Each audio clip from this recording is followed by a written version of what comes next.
Bonjour, bienvenue dans la table avec Annabelle. Aujourd'hui, avec les filles, nous allons parler des raccourcis. Ces raccourcis qui, quelquefois, nous coûtent cher, nous prennent du temps et nous font pas gagner du temps, finalement. Et pour vous tout le temps vouloir prendre des raccourcis, finalement, on peut tomber aussi dans des pièges. On peut se retrouver dans des situations difficiles et compliquées. Et on sait qu'aujourd'hui, le monde va vite.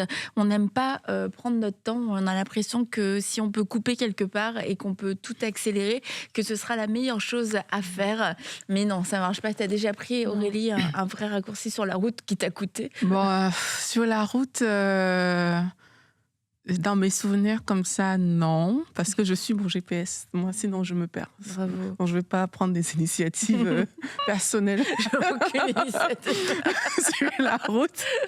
Mais je sais que le régime a souvent été raccourci. Où on veut perdre du poids, j'ai fait ça. Et jusqu'à aujourd'hui, mes sœurs se moquent de moi. J'avais acheté des packs de trucs. Des quoi que j'avais voyagé avec. J'avais acheté ça en France et tout. Pour perdre du poids, oui, tu dis? pour perdre du poids, genre en 6 semaines. Quoi, genre. C'était réglé et tout. Et puis, Le truc était réglé. Juste d'acheter le truc, c'était réglé. 6 semaines, j'avais perdu, j'avais je acheté sais pas des combien. biscuits qui n'étaient pas bons, des trucs à manger et tout. C'était vraiment pas bon, mais du tout. Et c'était puis, cher, probablement. Et c'était très cher pour moi. Et puis, j'avais même pris une valise supplémentaire pour ramener tout ça. T'avais pris du poids supplémentaire. À la fin, bien sûr, j'ai même pas tenu une semaine avec ça. Et puis, la fille qui voulait son raccourci pour maigrir, elle ne l'a pas eu finalement. Ça t'a coûté de Et l'argent. ça m'a coûté de l'argent, du Une temps. valise. Et puis j'ai Et des jeté moqueries en plus. de mes sœurs qui me rappellent jusqu'à aujourd'hui. Et j'ai jeté une partie de tout ça. Et les biscuits pas bons, ma mère en avait mangé certains. Voilà. Merci. Mais tu vois, ça c'est vraiment typiquement le genre de raccourci sur des choses qui, en fait, on le sait, mais on le fait pas. Voilà. Mais on est tenté, tu vois. Tu te dis, mais peut-être que ça va fonctionner, que ce soit pour perdre du poids rapidement, Faire de gagner de l'argent.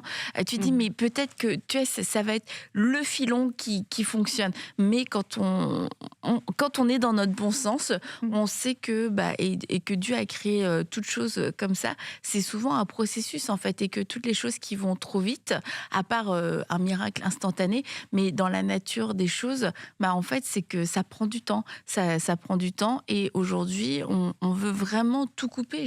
Et j'y pensais en pensant à cette émission. Mais si demain on dit, mais en fait, tu peux diminuer le temps des grossesses, tu pourras avoir un enfant en 2 mois.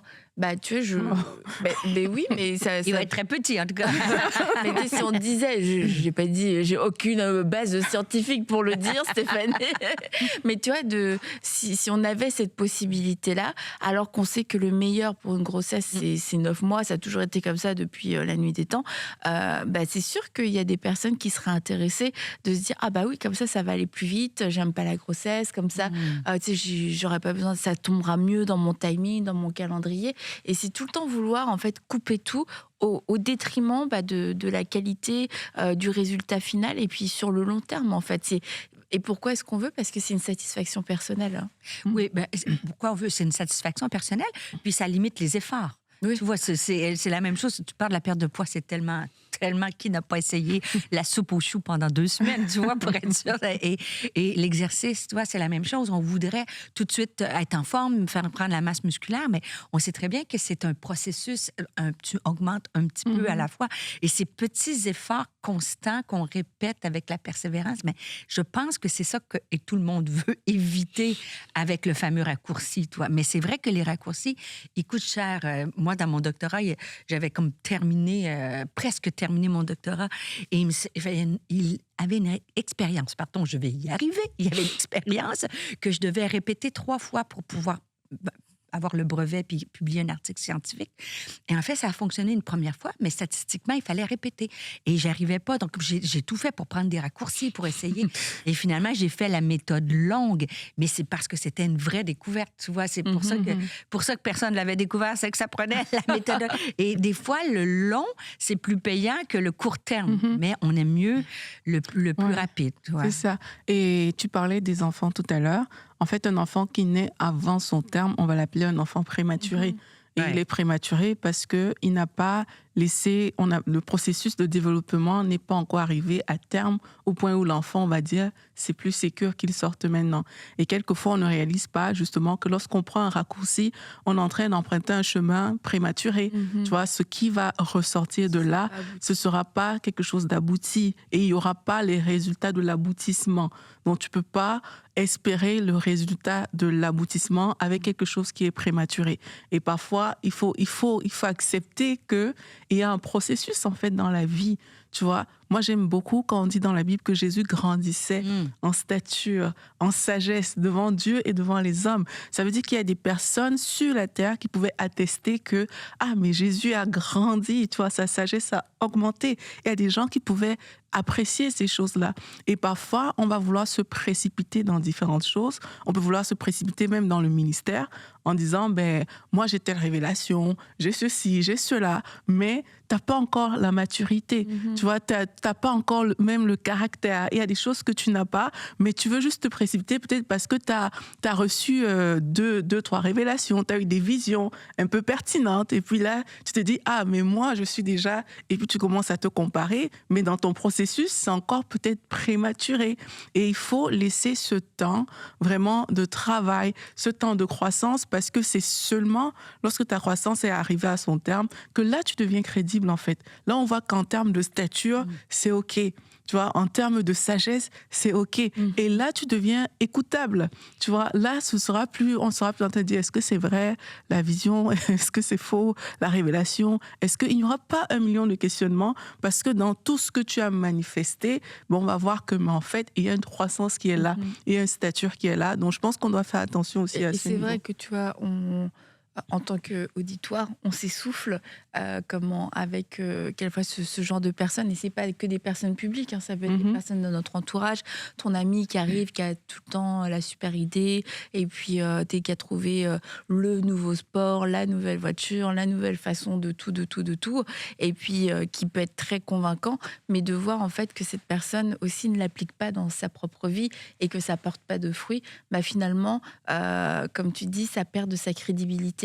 Et quand tu vois quelqu'un qui a expérimenté, pratiqué ce qu'il est en train de te dire et que tu vois le fruit que ça porte dans sa vie, bah ça donne envie. Et souvent, bah, c'est des gens c'est la constance, en fait. C'est vraiment la constance qui va payer.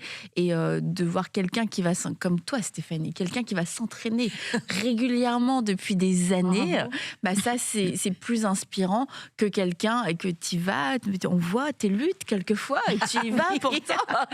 Oui, les luttes sont bien réelles. Après, dès que ça arrive, tu te dis, ah, j'ai mal et tout, parce que hier, je suis allée m'entraîner alors que tu rentrais de voyage. Et tu vois, bah, je trouve ça beaucoup plus inspirant à cause de ta constance que quelqu'un qui est là à fond pendant 2 semaines. Là, je m'entraîne et puis j'ai découvert le nouveau programme, etc. Parce que tu te dis, bah, tu as tout le temps cette pensée, bah, dans 2 semaines, est-ce que tu vas continuer? Et puis tu vois, la personne ne t'en parle plus jamais. Et ça, tu perds toute ta crédibilité. Et juste une parenthèse sur les produits miracles. Tu sais, il y en a qui me disent, ah, ça, c'est sûr, ça fait mincir, c'est sûr. Si c'était si évident et miraculeux, tout le monde le saurait. Tu vois, quand tu es la seule à avoir découvert quelque chose, ben, peut-être que tu peux te poser la question. Mais tu vois, quand on parle, le sport, en fait, bien sûr, pour rester en forme, mais pour moi, c'est le même processus. C'est autant spirituel quand on parle de maîtrise de soi, on parle de prière, de jeûne, c'est comme si plus tu développes cette persévérance sur le long terme, cette constance-là, plus dans un domaine de ta vie, plus tu peux l'appliquer dans un autre domaine. Je sais pas si moi, je suis convaincue que quelqu'un qui se dit le nouveau truc de sport, je le fais pendant 2 semaines, j'ai toute la bille, je suis hot, et après ça, 2 semaines, tu le fais plus. Je suis convaincue, peut-être je me trompe, mais souvent, on va reproduire ça dans d'autres aspects de notre vie. Au travail, tu sais, on peut avoir super, je lance une idée au travail, c'est moi, puis finalement, ça aboutit à rien. Ou bien, OK, je commence à lire la Bible, je lis 14 chapitres en par jour. Puis finalement, après 2 semaines, tu lis plus, toi. Et c'est cette notion-là de dire les petits avancements sont plus payants sur le long terme et bâtit plus ton caractère, comme tu le disais si bien, Aurélie. Mais ça, c'est peut-être à se poser la question de dire, est-ce que je suis le genre, moi, feu d'artifice, le pouf, puis finalement, ça aboutit jamais. Il y a des gens qui font ça. Pétard mouillé. Il y a des personnes qui aiment foncer, tu vois, comme moi, je sais qu'il y a des trucs que j'ai foncé, tête baissée et tout, mais c'était des raccourcis. Tu vois, je me rappelle une époque, on a fait du marketing réseau. Jusqu'à aujourd'hui. Du marketing? Oui, des pyramides, là. OK. T'as fait ça, toi? Oui. La vente pyramidale? Mais c'était nul, mon Dieu. On était contents et tout. Ça avait l'air cool, quoi. Mais quand, justement, il y a des raccourcis, parfois, on oublie la parole de Dieu. Tu vois, moi, je connais la parole de Dieu. Je sais que la vie, c'est qu'une richesse acquise, rapidement, va dilapider, quelque chose comme ça. Tu le sais, mais sur le coup, c'est comme si, pour toi, c'est différent, tu vois. Ça va fonctionner. Avec toi, ça va marcher et tout. Et du coup, on s'était lancé dans ça. Et bon, c'était un fiasco, bien entendu. Ça n'a rien donné du tout. Mais aujourd'hui, avec mes amis, on en rigole, tu vois. Et Dieu nous a fait grâce. On était jeunes et trop loin. tu vois. Mais parfois, justement, quand on va emprunter des raccourcis, on va penser que notre histoire est différente, que c'est exceptionnel, qu'avec nous, ça va marcher. Oui, avec nous, ça va marcher. Avec les autres, peut-être pas, mais avec nous, ça va marcher. C'est pas trop le bon. C'est ça, c'est le truc qu'il te faut et tout. Mais la parole, elle ne change pas, en fait. Tu vois, si la parole l'a dit, c'est que c'est vrai. Et c'est peut-être à ce moment qu'il faut vraiment apprendre à se maîtriser. C'est à ce moment qu'il faut te dire, en fait, il y a un processus. Et c'est à ce moment aussi qu'il faut réaliser que au final, c'était une grande perte de temps, tu vois. Nous, aujourd'hui, on le vit bien parce qu'on n'a pas perdu tant que ça grand-chose. Mais peut-être certains avaient perdu beaucoup plus que nous, tu vois. Et c'était une perte aussi bien d'argent que de temps, que de différentes choses. Mais il faut laisser le temps à notre cœur de réfléchir aussi lorsqu'on est souvent dans ces moments où l'adrénaline veut nous pousser. C'est une fortune mal acquise diminue. Et tu vois, dans ce genre de choses. Et tu sais, ça peut être l'appât du gain. C'est le fait, on veut vraiment gagner de l'argent. Mais quelquefois, l'argent peut venir aussi à toi d'une façon soudaine. Et tu vois, moi, je trouve ça tellement triste à chaque fois quand tu vois des articles ou des reportages de personnes qui ont été très connues pendant un temps et qui ont gagné beaucoup d'argent, des célébrités de quelques années, et t'apprends que ils ont hyper mal terminé, quelquefois ils sont en plus avec des addictions, drogue, alcool, ils vivent dans des endroits miteux, ils ont vraiment rien, ils ont rien, ils vivent d'une façon extrêmement pauvre, alors que pendant des années t'avais l'impression que l'argent coulait à flot, mais tu te dis c'est pour ça que Dieu nous préserve de certaines réussites trop rapides, parce que quand t'as pas le cœur, et t'en parlais tout à l'heure Aurélie, t'as pas le cœur et t'as pas la maturité, et c'est par rapport à l'argent, par rapport au succès, par rapport même au leadership. Tu rêves d'être un patron, tu vas avoir ton entreprise, mais tu serais pas un bon leader, tu serais pas un bon gestionnaire. Quelquefois Dieu, t'as l'impression, mais pourquoi est-ce que moi je peux pas réussir? Mais c'est parce qu'en fait, dans le processus, Dieu veut qu'on puisse grandir et qu'on puisse apprendre, et que quand il va nous confier ces choses-là, on soit capable de bien le faire. Et parce qu'il n'y a pas que des richesses matérielles, mais il y a aussi quelquefois des personnes que Dieu veut nous confier. Et là, c'est dangereux si on les échappe, parce que on n'a pas appris, on n'a pas grandi, on veut prendre les raccourcis. Tu prends des raccourcis, tu dis ok, moi je vais commencer une nouvelle entreprise. Tu vas débaucher des gens de leur entreprise, ils ont une stabilité financière, ils ont des familles, et là tu viens les prendre pour ton super grand projet, tu leur vends du vent, mais t'es pas un bon gestionnaire, et au bout de 6 mois, t'as plus de quoi les payer. En fait, t'as mis des gens dans des situations. Après, les gens sont responsables d'eux-mêmes, mais t'as une responsabilité, puis ça peut être tellement lourd à porter ce poids-là, et de se dire mais mince, tu vois, pourquoi est-ce que je suis pas restée plus longtemps dans mon entreprise pour mieux apprendre, parce que souvent. C'est parce que, oui, on veut réussir vite, mais c'est parce qu'on croit qu'on sait vite aussi. On a vraiment l'illusion, je le sais. Mais je me dis, peut-être que c'est plus facile de le dire. Bon, on a un certain âge, moi plus que vous, mais quand même, quand on est jeune, moi, quand tu as un peu d'ambition, tu sais, moi, j'ai des idées, ça tourne dans ma tête. Là, vous voyez un produit plus fini, mais moi, il y a souvent, et je pense, c'est pour ça que je me dis, je réfléchissais. Il y a quelques années, il y avait... Écoute, est-ce que je voulais prendre un raccourci, mais où je fonce, j'y vais. Donc, est-ce que, par le fait même, c'était un raccourci, parce que je passais pas les étapes, mais je me disais, peut-être quelqu'un écoute l'émission et me dit, ben moi, je cherche pas un raccourci.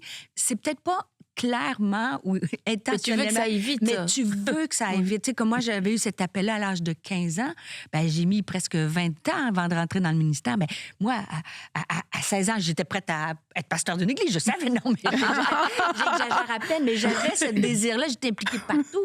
J'attendais juste qu'on m'invite. Avec le temps, justement, le processus, ça a changé, mais tout le long de... Ou même quand je faisais mon doctorat, tu sais, quand j'ai travaillé en pharmaceutique, ben, je voulais avoir le projet, mais comme tu dis, il y a des fois, on n'est pas prêt, on pense qu'on l'est. On pense qu'on sait, tu sais, des fois, on va avoir une maison rapidement, mais on sait qu'on ne sera pas capable de payer. Des fois, on va avoir la promotion, mais on n'a pas les... Et je ne sais pas si c'est un peu générationnel ou c'est toute génération, puis j'oublie. La preuve. Oui. mais ça, que ça me frappe plus, tu vois, que les gens, on veut rapidement beaucoup de choses. Dans ton temps. Dans mon temps, à l'époque où je sortais les rouleaux, n'est-ce pas? Même si tu voulais que ça aille vite, c'est qu'en fait, tu faisais face à certains obstacles et qu'aujourd'hui, il y a certains obstacles qui ont sauté. Donc, en fait, si tu veux aller vite, tu as plus d'autoroutes. Et que au moment où toi, tu voulais aller vite, tu avais moins d'options. Donc, Mais le piège est le même quand même. Encore plus parce que là, tu as accès plus facilement et particulièrement pour le ministère. Il faut faire attention parce que dans certaines églises, par contre, il n'y a pas de raccourci. C'est le chemin extrêmement long. Tu vois, c'est la nationale. Et ça, c'est vrai. Oui, ça, c'est des tours sur des tours. On fait des chemins, on dit, peut-être qu'il y a le parcours du combattant avant de dire, t'as envie de... Ils veulent à un moment, plus faire le ministère parce qu'on a fait tellement un long chemin. Mais tout est dans le cœur et de voir est-ce que je suis prête pour cette saison-là de vie ou je la veux à tout prix? T'sais. Moi, j'ai une saison, mais je la voulais à tout prix. Moi. Et je pense que le Seigneur a permis ce test du temps-là parce que ça fait partie, le test du temps, ça fait vraiment partie de notre formation, de tous les aspects de notre vie. Oui, parce qu'en fait, dans chaque étape qu'on va passer dans ce processus-là, on va gagner quelque chose, en fait. Tu vois, chaque fois, tu vas gagner quelque chose. Peut-être le temps, l'attente, ça va peut-être bâtir même ton caractère. Et tu en auras besoin pour plus tard. Quand tu seras encore dans des petites tâches, les petites responsabilités, mais ça va bâtir ta fidélité. Et c'est comme ça que tu vas grandir pour avoir des choses qui sont aussi à toi, en fait. Donc, il ne faut pas penser que c'est du temps perdu, que voilà, ça ne va rien m'apporter, je veux directement être entrepreneur, être chef. Mais non, quand tu vas prendre ce temps-là comme ça, peut-être tu auras des difficultés, des choses comme ça, des petites difficultés dans cette saison-là qui vont bâtir ta persévérance. Parce que plus tard, quand tu seras le gros patron avec toute une compagnie de personnes, mais c'est pas là où il faut se tromper. C'est quand tu étais peut-être encore le jeune employé quelque part, que tu avais le temps de faire ces erreurs-là. Ça n'avait pas l'impact énorme que ça aurait eu si tu n'avais pas pris ce temps de préparation. Donc, c'est important de voir que dans chaque saison de la préparation, dans chaque saison du chemin, il y a des choses qu'on est en train d'acquérir, même si on ne le voit pas. Il y a une persévérance que tu es en train d'acquérir. Il y a un caractère que tu es en train de développer. Il y a une fidélité qui est en train de s'installer. Il y a tellement de choses que tu es en train de grandir là-dedans, même si ce n'est pas écrit noir sur blanc, même si tu ne le vois pas, tu es en train de grandir.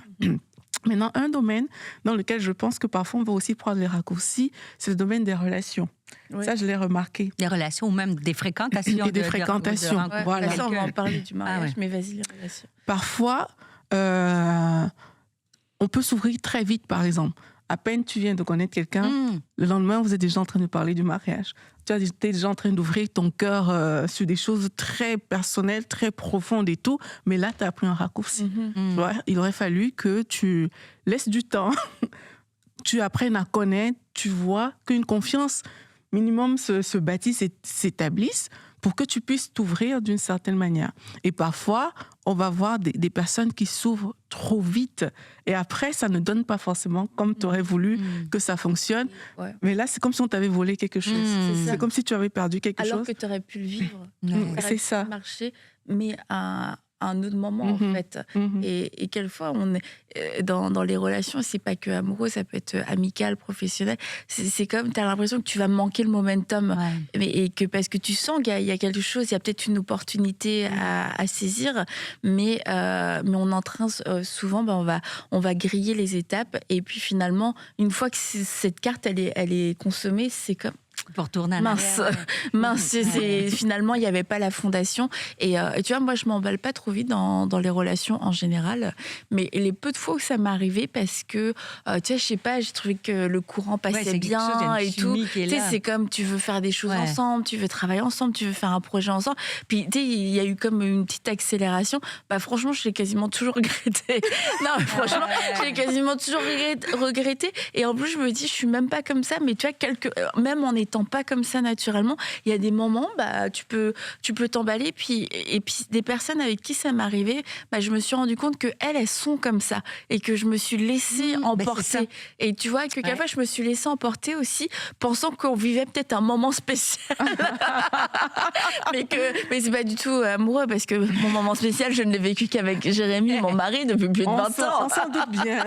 Mais tu sais, où tu rencontres, je sais pas, une fille, t'as l'impression, ça connecte. Tu sais, c'est comme, t'as l'impression que tu vas être des amis pour la vie. Et puis, en fait, tu la vois avec une autre personne, elle connecte pareil. Tu te dis, bon, il n'y avait rien entre nous. Non, mais ou des fois, ça connecte. Puis là, tu racontes des choses un peu secrètes. Et finalement, tu t'aperçois qu'elle peut le dire tu sais, c'est pas une amitié que tu as bâtie de confidentialité. Donc, c'est là que ça devient dangereux de dire... Mais toi, on devrait mettre la petite phrase, là. Le processus est important, ou tout prend du temps, genre... Parce que ça, on en discute comme ça. On la met où, au juste? Tapez-le quelque part. Non, mais moi, je veux le mettre à quelque part parce que c'est facile quand on discute comme ça, on a du café, on parle, le processus... Entre vous et moi, là, c'est une décision, tu sais, j'ai tout à l'heure, c'est une décision à tous les jours de dire, oui, je continue à le faire, oui, le processus, il fait partie de... Oui, je suis en train de maturer dans mon caractère. Mais quand tu es sur le chemin de ça, moi, juste le micro-ondes, tu vois, quand il faut mettre 2 minutes, moi, j'arrête à 1 minute 30 secondes parce que c'est trop long, 2 minutes. Tu vois, dans nos tempéraments, on veut tous que ça aille plus vite. Dans les... Tu sais, ça m'a parlé pour les relations, on veut des fois, ça connecte, on peut se dévoiler, tu sais, dire des choses confidentielles, puis on va être blessé après. Donc, c'est important de se dire, s'écrire cette phrase-là, de dire que le processus fait partie de la transformation et que ça, c'est important pour arriver à la stature de Jésus-Christ qui prenait... Mais des fois, on veut aller... par mauvaise volonté, je pense, mais par passion, caractère. Aussi, parfois, on peut même penser faire des choses du style Dieu a parlé et tout, sans savoir que le raccourci va entraîner... en fait, des problèmes supplémentaires. Tu vois, je pense un peu à l'histoire d'Abraham avec Sarah et Agar. Sarah Agar, tu vois. Tout un raccourci. C'est que parfois, tu peux même entendre Dieu, et beaucoup de personnes aussi tombent dans ce piège-là. C'est que j'ai entendu Dieu me dire. L'application. Et là, au moment de le faire, on prend un raccourci. Tu vois, et on ne se rend même pas compte parce que tellement c'est quelque chose que tu as entendu, tu es content, Dieu t'a parlé et tout, que tu n'es même pas en train de réaliser que, en fait, si ça se trouve, c'est un raccourci. Si ça se trouve, c'est Ismaël que je suis en train de créer. Ouais. Et là, je pense que ça peut peut-être être difficile aussi parce que, tu vois, il y a une parole qui est là. Il y a quelque chose qui est là. Beaucoup ont des promesses qui sont là. Mais à un moment, c'est à quel moment je sais que c'est pas un raccourci que je suis en train de prendre. En fait, il faut réaliser que le raccourci va amener des problèmes supplémentaires. Ou c'est la phrase qu'il faut s'écrire. Style en rouge. C'est vrai. Oui, parce que tu dis, quand je veux prendre le raccourci, des problèmes. Ça va t'amener d'autres problèmes, tu vois. Ça va te faire créer des Ismaël qui ne devaient pas faire partie de ton parcours. Et beaucoup vont créer des choses comme ça. Ça va t'amener vers des entreprises où personne ne t'a envoyé faire ça. Et au lieu que ce soit quelque chose de bon pour toi, mais ça va créer aussi des défis, des difficultés. Donc, je pense que c'est important de toujours revenir à Dieu et lui demander, est-ce que c'est le bon timing pour moi, pour faire ce que je suis en train de faire? Est-ce que je suis dans le bon timing? Est-ce que je suis en train de poser la bonne action? Et avancer avec cette paix que le Saint-Esprit va nous communiquer, en fait. C'est important de rester toujours connecté à la source parce que, comme on est en train de voir, au final, parfois tu peux penser que tout est parfait, mais c'est pas le cas. Parce que Dieu t'a parlé, mais c'est pas le cas. Donc, et quand c'est pas le cas, là, tu es en train d'emprunter un chemin qui qui est peut-être pas le bon, et il faut se poser la question par rapport aussi à notre cœur. Où est-ce que mon cœur il est actuellement? Est-ce que mon cœur brûle? Est-ce que vraiment je sens que j'ai faim?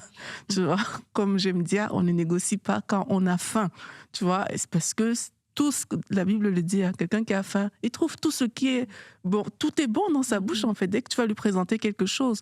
Et parfois, quand tu as faim, tu es dans une étape de ta vie où tout ce qui est devant toi, ça peut te paraître alléchant.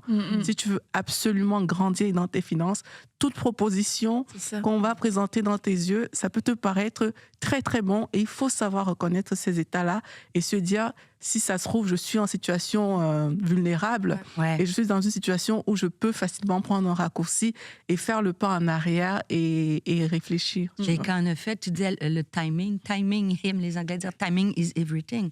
Pourquoi qu'il y a eu Ismaël? Ben, c'est parce que la marche était longue, tu vois.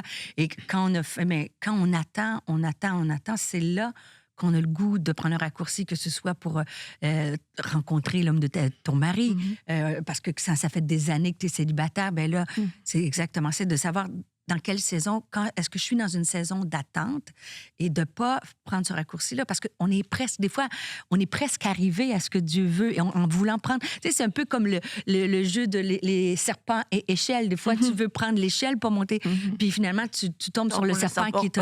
Et des fois, tu es à quelques jours, peut-être même, d'avoir ce miracle-là, mais parce que tu as faim ou parce que tu es dans l'attente, mais là, tu vas faire le compromis, comme avec Ismaël, mais c'est de juste valider. Et c'est vrai, quand ça fait longtemps qu'on attend quelque chose, qu'on a le goût de le faire par nous-mêmes. Il faut demander aux gens qui nous entourent. Je pense que parfois, c'est des bons indicateurs. Quand toi, tu sais que tu es vulnérable, ben, si tu veux pas... En fait, va voir les personnes qui ont les pieds sur terre par rapport à cette situation-là et ose parler avec. Je pense que parfois, on prend des raccourcis aussi parce que tout est à l'intérieur. Tu vois, toi, à l'intérieur de toi, tu réfléchis, tu penses. Ça fait du sens pour toi dans ton petit truc à toi. C'est comme, tu vois, c'est ça. Et puis, tu commences à voir que, mais tiens, j'avais même eu tel rêve, telle vision, telle personne a confirmé et tout. En fait, tu te crées un scénario dans ta tête qui corrobore tout ce que tu es en train de penser. Tu vois, mais c'est pas vrai. Et c'est bien de voir des personnes qui ont les pieds sur terre à ce moment-là et dire, mais moi, je suis dans une période où ça fait plusieurs années que j'attends, je préfère t'en parler parce que toi, au moins, tu seras lucide par rapport à moi qui suis peut-être dans cette situation-là. Donc. Et pour revenir par rapport aussi au mariage, c'est que aller vite dans la période des fréquentations, des fiançailles, ça ne veut pas dire que le mariage ne fonctionnera pas, mais ça veut dire que tout ce que tu n'as pas réglé, ce que tu n'as pas travaillé dans cette période de fréquentation fiançailles, il n'y a pas de raccourci. En fait, tu vas le retrouver dans le mariage. Et dans le mariage, et on a beau le dire aux couples qui vont vers le mariage, c'est comme ils ne te croient pas. Mais non, c'est comme le truc des pyramides. Non, nous, ça va être différent. Vous, c'était comme ça, mais nous, on a vraiment parlé. Nous, on sait. Nous, on a la conviction. Ok, d'accord. Mais c'est que, en fait, ça va, on va le retrouver dans le mariage, sauf qu'une fois qu'on est marié, on a cette pression du quotidien, cette pression de on peut plus sortir, là, c'est comme on est ensemble, on est coincés, entre guillemets, et puis il y a tout ce qui se rajoute, et ça fait que ce qu'on n'a pas voulu régler dans les fiançailles et qu'on règle dans le mariage, souvent ça prend des proportions qui sont beaucoup plus grandes et ça amène beaucoup plus de tension, beaucoup plus de stress, de défis. Et puis c'est comme à ce moment-là, que ce soit l'un ou l'autre dans le mariage, ils peuvent se sentir comme trompés. Mais je savais pas que c'était ça. En fait, ça aurait pu se régler avant. C'est comme quand tu vas absolument aménager dans ta maison et on te dit mais il y aura pas de salle de bain dans la maison. T'es au courant, tu peux pas te laver, tu peux pas. Mais non, nous on trouvera des solutions. Il y a pas de problème. Et puis pendant que tu vis pas dans la maison, c'est facile de trouver des solutions. T'habites ailleurs, tu peux te doucher. Non, on va profiter. Il y aura le jardin, ça va être bien, etc. Puis là, t'es dans ta maison, puis finalement, il y a le jardin, mais dans le jardin, le jardin, ça lave pas. Et t'as pas de salle de bain, c'est long. Et tu te dis, ah non, mais finalement, c'est pas pratique. Est-ce qu'on a pris la bonne décision? Et c'est là où même tu remets en cause la maison, elle pouvait ne pas être une mauvaise décision, le mariage pouvait ne pas être une mauvaise décision, mais c'est un défi qu'on s'est ajouté parce que on était impatient, parce qu'on s'est dit ah non, on va y aller, et du coup après à vivre au jour le jour, c'est plus difficile que ce qu'on pensait. Et c'est pour ça aussi qu'à la fois les raccourcis, c'est que les raccourcis, c'est juste que ça va nous compliquer la vie demain. Ça apporte oui son lot de problèmes, mais ça va compliquer la vie et le Seigneur le sait. C'est pour ça qu'il dit attends un peu, attends que la maison soit terminée, attends que ta future femme, ton futur mari soit un peu plus terminé. Il sera jamais vraiment terminé, mais un peu plus terminé, parce que ça va être plus facile dans le mariage. Non, on va y aller. Et le problème de ça, c'est que quelquefois c'est juste, voilà, c'est pas très plaisant, mais quelquefois ça va loin en fait. C'est que on peut être tellement découragé qu'on a envie d'abandonner, on a envie de faire demi-tour, et c'est là où ça peut être dramatique, parce que tu es dans le mariage, tu te dis finalement, ah non, c'est trop compliqué, c'est trop difficile, moi je pensais pas que ça allait être comme ça, je vais faire demi-tour. En fait là, les engagements, les conséquences sont quand même dramatiques, sont graves. Alors soyez patients et ne faites pas ce genre de raccourci, parce qu'il va falloir un raccourci de quelques mois qui paye pour toute la vie, ça vaut la peine. Exact. Et ce que j'aime aussi de ce que tu disais, Annabelle, c'est la pensée. Et ça me faisait sourire parce que moi, ça m'est arrivé de dire mais non, pas nous. Nous, on sait faire. Tu vois, on ne fera pas comme les autres. Et le verset qui venait à mon esprit, c'est la sagesse, c'est dans la Bible nous dit, la sagesse, c'est dans le grand nombre de conseillers. Et des fois, peut-être s'analyser, puis est-ce que je suis en train de penser non, c'est pas grave si on n'a pas la salle de bain, ça va faire, ou si on ne s'est pas fréquenté longtemps, et peut-être d'apprendre, de dire, statistiquement, autour de toi, si tout le monde te dit que c'est plus compliqué, il n'y a pas de raison, c'est un peu comme pour le produit miracle. Si c'était si miraculeux, tout le monde le saurait. Donc, si c'était si simple, c'est pas juste toi qui serais capable de vivre avec ça, Donc, c'est de s'arrêter, de dire, de défaire aussi la pensée.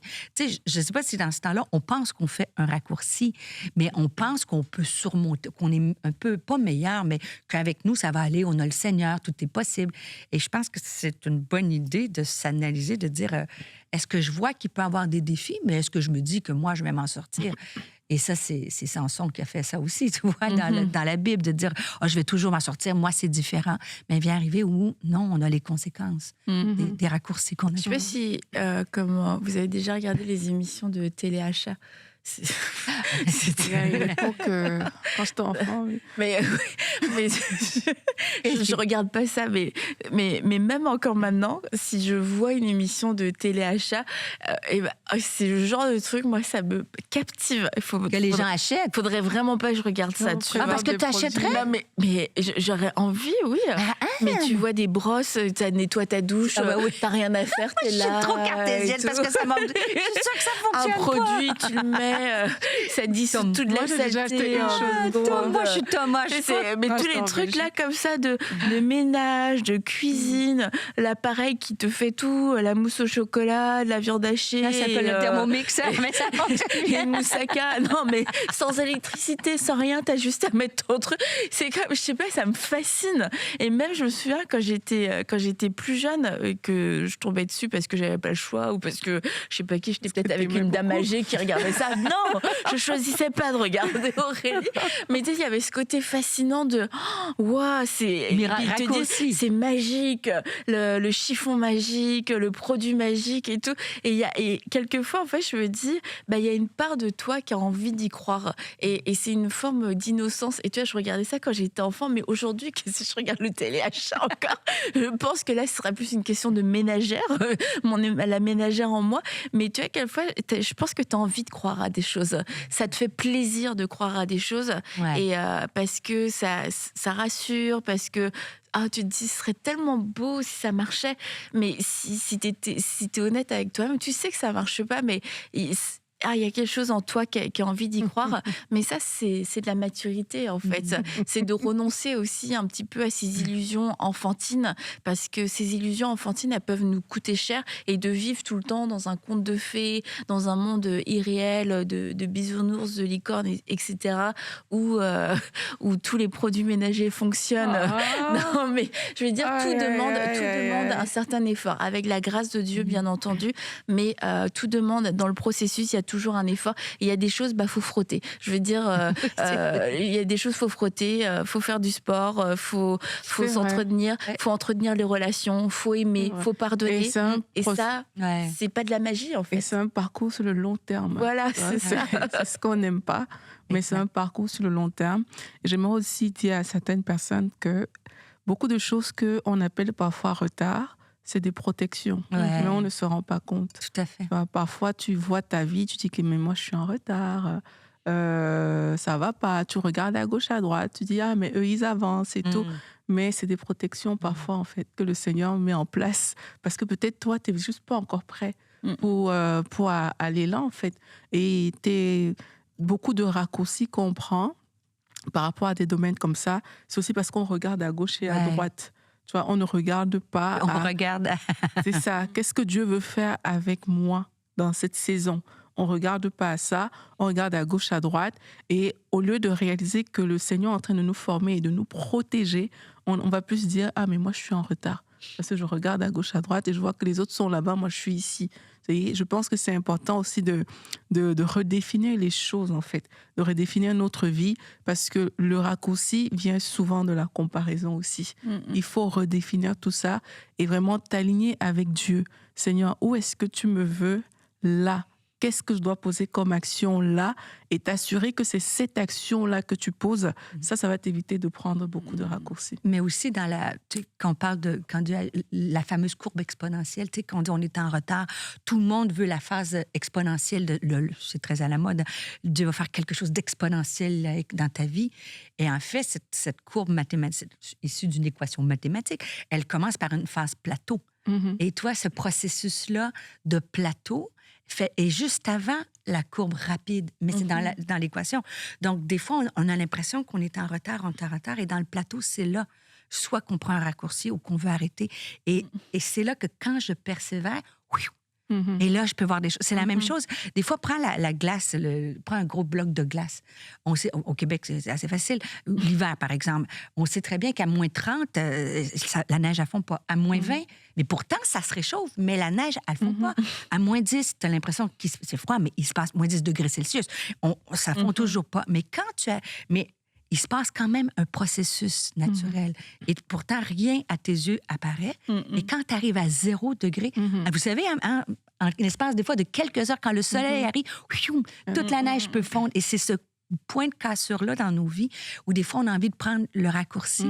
Puis si tu persévères, moi, je crois que Dieu, il peut faire des choses en accéléré. En tout cas, moi, dans mon ministère, ça a été très long avant que j'entre dans le ministère. C'est mon doctorat, mon post-doctorat. Mais quand le Seigneur a ouvert la porte, comme tu dis, il y a eu un processus de transformation parce qu'il y en avait beaucoup à transformer, mais il a fait ça en accéléré. Donc, ça vaut aussi la peine de dire, au lieu de prendre un raccourci, je m'accroche, je rentre dans le processus, mais Dieu me voit et il peut faire les choses en accéléré. Et c'est vrai pour la neige. Moi, tous les ans, je me dis, quand je vois les montagnes de neige, quand je vois les hauteurs de neige, mais comment est-ce que cette neige va disparaître? Comment est-ce que le printemps va réussir à revenir?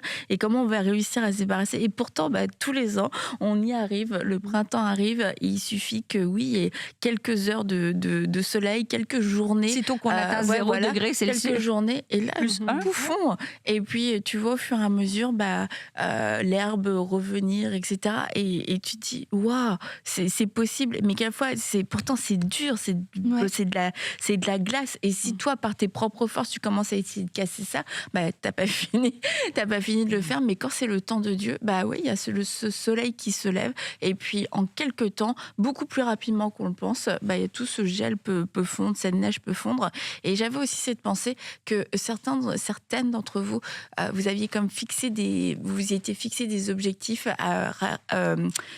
en suivant vos âges. Vous dire à 30 ans, moi je serai là à 35 ans, 38 ans, 37 ans, 40 ans.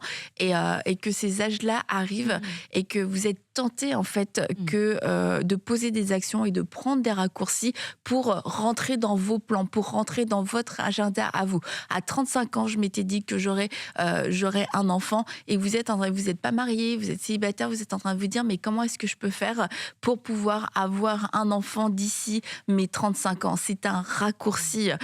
Certaines d'entre vous, c'est pour autre chose, c'est pour des objectifs aussi professionnel et vous dites oui, mais moi à 40 ans, je m'étais dit je serais à ce niveau-là, j'aurais fait ci, j'aurais fait ça. Et là, le Seigneur est en train de faire une œuvre dans votre vie, il est en train de faire autre chose. Il a changé vos plans à vous et de vous dire mais restez sur ce que Dieu a prévu pour vous. Ne retournez pas parce que les 40 ans arrivent vers votre plan que vous-même vous vous étiez fixé, parce que ce serait une forme de raccourci pour atteindre un succès qui n'est même pas, qui ne vient même pas du Seigneur. Donc autant il peut y avoir la pression des autres, regarder les autres avancer, qu'à la fois c'est notre propre pression à nous, avec les deadlines qu'on s'était fixés. Oui, à tel âge, à telle année, j'aurai accompli telle et telle chose. Et puis quand on voit ces dates arriver, on se dit il faut que je me dépêche. Eh bien non, ce n'est toujours pas le temps de prendre les raccourcis. Et c'est vrai que les raccourcis peuvent nous mener vers des solutions qui semblent plus rapides, plus proches, mais ces solutions vont amener d'autres problèmes. Alors, on vous encourage, ne prenez pas, résistez à ces raccourcis, restez dans le plan de Dieu, acceptez le process de Dieu. Dans le process de Dieu, il y a de la croissance. Dans le process de Dieu, il y a aussi des temps de désert, il y a ces temps de plateau, mais ne les méprisons pas et ne croyons pas qu'on est dans l'erreur, que Dieu nous a oubliés, que Dieu s'est trompé et que notre plan à nous fonctionnerait mieux. Aller à droite, à gauche, faites comme Aurélie quand elle est sur la route parce qu'elle se fait pas assez confiance, zéro initiative d'elle-même. Elle suit son GPS et comme ça, elle se retrouve pas dans des situations où finalement elle a perdu du temps en se disant « Oh non, ça me semble un peu trop long, peut-être je vais tourner ». Elle se dit « Non, je sais pas par où tourner ». C'est sûr que ça va pas être une bonne issue et c'est la même chose avec le Seigneur qui est bien meilleur qu'un GPS d'ailleurs. Suivons le Seigneur, zéro initiative. Pas de raccourci sans que lui nous dise tu tournes à droite, tu tournes à gauche, mais sinon on reste sur le chemin même si on a l'impression que ça n'avance pas assez vite. C'est le meilleur chemin et c'est peut-être pas le plus rapide, mais c'est le chemin, comme Aurélie l'a dit, un chemin aussi de protection. Alors prenez votre temps sur la route, soyez prudente et je le redis, zéro initiative. Bye bye.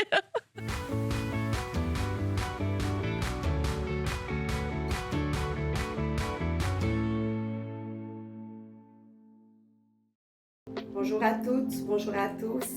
C'est un plaisir pour moi de partager ce vécu avec vous. En effet, il y a 6 mois en arrière, mon fils est retourné auprès du Père. Pour moi, c'était un choc immense, car j'étais très très proche de mon fils. Par le passé, j'ai également perdu un bébé. J'étais en train de mourir de l'intérieur. J'avais l'impression qu'au fond de moi, un grand fossé se creusait qui allait m'engloutir. Je continuais à rechercher Dieu. Et quand j'ai écouté vos émissions, je dois dire que je me suis sentie transformée. Je me suis sentie fortifiée de l'intérieur et aussi dans ma foi. Aujourd'hui, je sais une chose, que le bras de Dieu est très fort pour délivrer et pour restaurer. Car je suis passée de crise d'angoisse à l'anxiété. Et le Seigneur a fait le miracle de la vie. Je vais mieux. J'ai repris le travail à 100% et chaque jour, je vois la main de Dieu dans ma vie. Ce psaume 84, verset 7, a été juste une source d'eau vive qui a jailli dans ma vie. Lorsqu'il traverse la vallée des pleurs, il la transforme en un lieu plein de sources. Et la pluie la couvre aussi de ses bénédictions. Je vous remercie à tous. Soyez bénis. Waouh, merci Seigneur pour ce beau témoignage. Vraiment, gloire à Dieu. Et je pensais l'autre fois à Pierre et je me suis dit, tiens Pierre, c'est un homme comme vous et moi. Mais lorsqu'il a vu Jésus, Jésus lui a dit, viens avec moi et je ferai de toi pécheur d'hommes. Il ne savait pas que derrière, il y avait toute cette destinée extraordinaire. Mais il a obéi, il a suivi le Seigneur.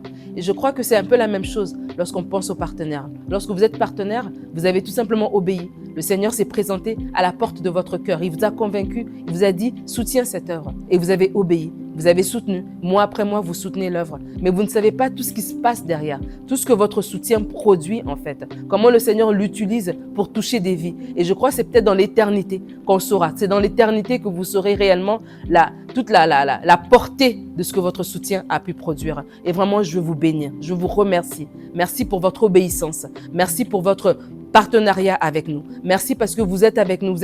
On est ensemble des coéquipiers dans l'œuvre avec le Seigneur. Et mois après mois, vous nous soutenez. Et c'est grâce à vous, en fait, que nous faisons toutes ces choses. Et vraiment que Dieu vous bénisse, que Dieu se souvienne de vous, qu'il se souvienne de vos maisons, que vous ne manquez de rien. Et surtout que dans l'éternité, vous puissiez voir, en fait, toute la grandeur de ce que Dieu a pu faire à travers votre soutien à EMCI. Que Dieu vous bénisse.